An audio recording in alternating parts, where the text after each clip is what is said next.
Sebenarnya apa itu yang disebut dengan harta haram?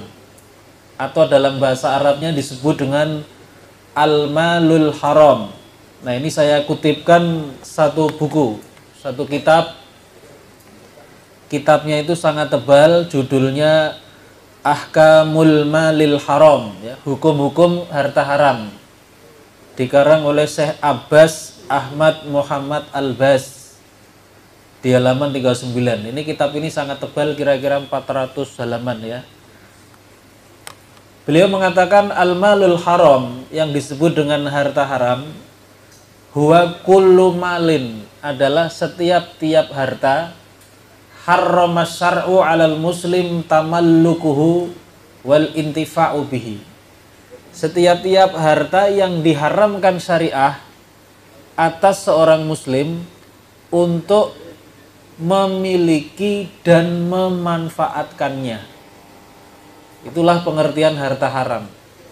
Jadi harta haram itu setiap-tiap harta. Setiap-tiap harta ini bisa meliputi mungkin uang, mungkin barang dengan berbagai macam bentuknya, rumah, mobil, dan sebagainya, yang bagi seorang muslim itu haram untuk dimiliki, memilikinya itu haram, dan juga termasuk memanfaatkannya.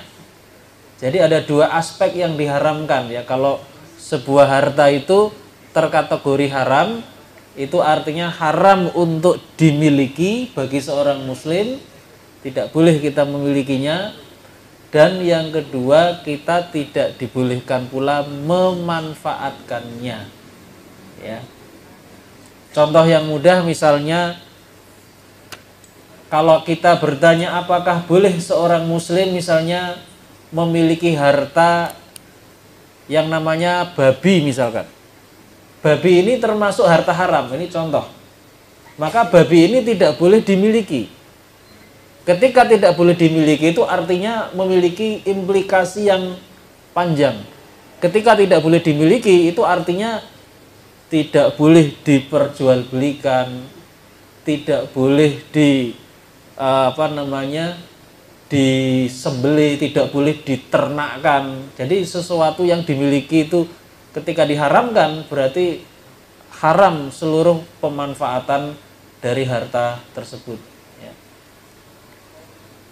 Tapi itu hanya satu contoh saja, babi. Padahal sebenarnya harta haram itu nanti akan ada jenis-jenisnya.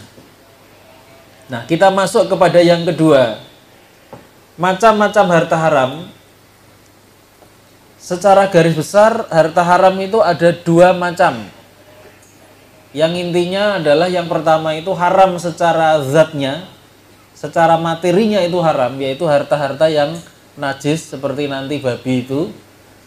Yang kedua itu adalah harta yang haram bukan secara zatnya atau materinya, tetapi haram dalam hal cara memperolehnya ya.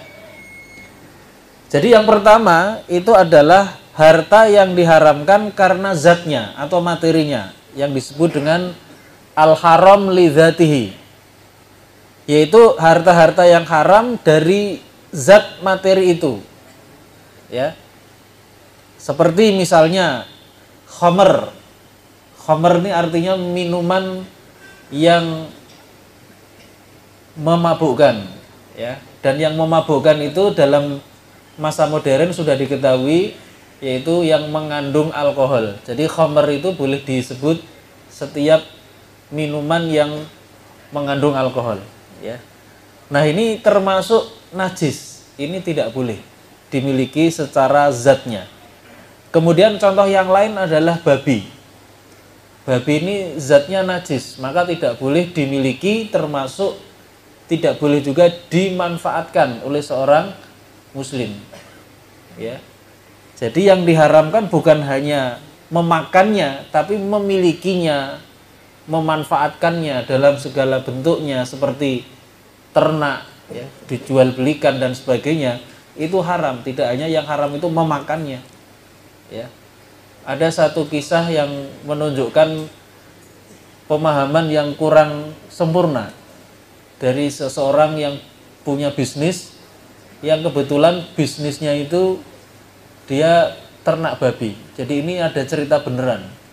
Ada seorang yang beternak babi sukses, orang Surabaya. Tapi ternaknya tidak di Surabaya tapi di Batam dia.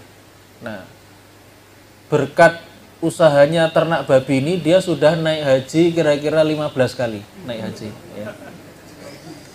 Nah, ketika ditanya, ada orang yang bertanya kepadanya, Pak Haji, Bapak ini gimana?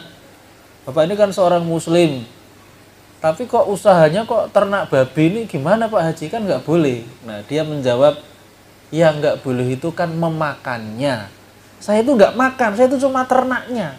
Nah, ini contoh pemahaman yang dangkal. Ya, jadi ini dianggap bahwa ketika babi itu haram itu artinya hanya haram memakan, padahal ya sebagai kategori harta haram itu artinya haram dimiliki, termasuk haram memanfaatkan harta yang haram itu ya. Contoh lain bagaimana? Misalnya memberi itu juga nggak boleh kan? Misalnya nemu babi di jalan terus dikasihin ke orang itu juga nggak boleh kan? Nggak boleh, karena ada kaidah fikih yang mengatakan kullu ma haruma akhdhuhu haruma i'ta'uhu. Segala sesuatu yang haram untuk diambil itu haram untuk diberikan kepada orang lain. Atau dengan kata lain, segala sesuatu yang haram untuk kita miliki, untuk kita sendiri, itu nggak boleh kita berikan kepada orang lain. Nggak boleh kita memberikan. Termasuk ya babi ini, atau mungkin orang berburu babi hutan. Ya. Setelah diburu dapat, wah ini kita nggak makan, kita sedekahkan saja pada orang lain. Nah, itu nggak boleh juga gitu ya. Berarti babi itu hanya boleh dibiarkan hidup liar gitu aja kan? Iya, babi ya intinya kalau di negeri Islam sebenarnya tidak boleh ada.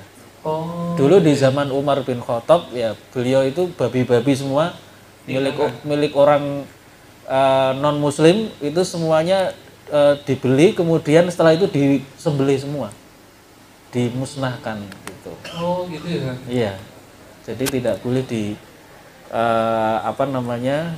Ada tidak. itu nggak boleh. Kenapa? Ada di lingkungan kita juga nggak boleh. Iya, nggak boleh. Gitu. Ya, pernah ada di masa Umar bin Khattab. Gitu. Baik. Kemudian bangkai itu juga termasuk najis, sehingga ini termasuk harta yang haram karena zatnya sebagai najis ya, bangkai ya. Misalnya ada ayam yang mati, kemudian ada pedagang ayam itu yang curang ya. Ayam yang mati kemudian setelah itu disembelih dalam keadaan mati, kemudian dijual. Ya, itu yang disebut dengan ayam tiren, mati kemarin ya. Dicampur dengan ayam yang memang disembelih kemudian dijual. Kemudian darah ini ya juga termasuk zat yang harta yang haram secara zatnya ya. Ini juga termasuk tidak diperbolehkan. Baik. Ini yang pertama, harta haram dari segi zatnya, yaitu harta yang najis. Ini tidak boleh dimiliki, tidak boleh dimanfaatkan. Harta yang kedua itu adalah harta haram yang bukan karena zatnya, tetapi karena cara memperolehnya. Ya, disebut dengan istilah al-haram li ghairihi. Jadi bukan al-haram li dzatihi, bukan haram karena zatnya atau materi harta itu, tetapi al-haram li ghairihi, yaitu haram bukan karena zatnya. Kalau bukan karena zatnya itu haram karena apa? Maka ulama menjelaskan karena bisa babihi, karena sebab memperolehnya atau cara memperolehnya, atau istilah lainnya al-haram li kasbihi. Ya, haram dari segi cara memperolehnya atau karena sebab kepemilikannya. Ya. Contohnya apa? Contohnya misalnya harta riba. Jadi harta riba itu ya mungkin bentuknya uang.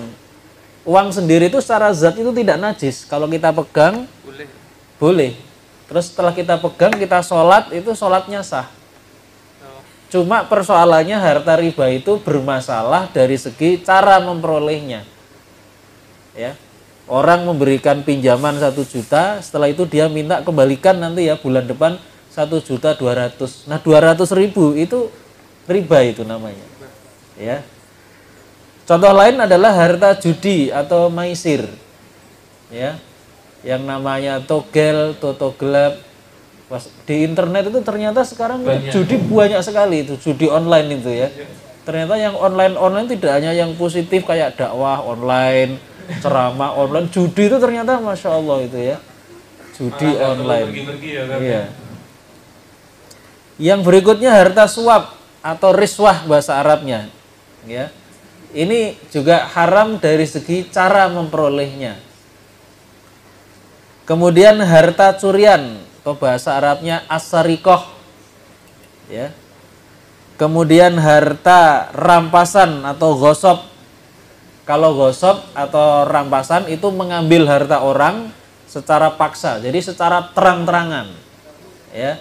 Itu namanya gosop. Kalau curian itu mengambil harta orang lain secara diam-diam. Ya, itu namanya mencuri. Kalau dalam bahasa Arab itu definisi pencurian akhdhul mali ala wajhil ikhtifa, ya, mengambil harta dengan cara diam-diam. Nah, termasuk mencopet itu termasuk mencuri itu. Ya, karena mencopet kan nggak mungkin nyun sewu saya mau nyopet kan nggak mungkin. Jadi ya itu namanya termasuk mencuri itu. Ya. Nah, gosop. Kemudian harta hasil menipu atau al-ghish. Ya. Harta hasil menipu atau penipuan dan lain-lain, banyak sekali. Jadi ini contoh-contoh harta yang kedua, bukan haram dari segi zatnya, tapi haram dari segi cara memperolehnya. Jadi harta yang haram itu ada dua secara garis besar, ada yang haram dari segi zatnya yaitu karena najis, dan yang kedua harta yang haram karena cara memperolehnya. Ini dua-duanya secara hukum sama, ya, tidak boleh dimiliki, tidak boleh juga dimanfaatkan.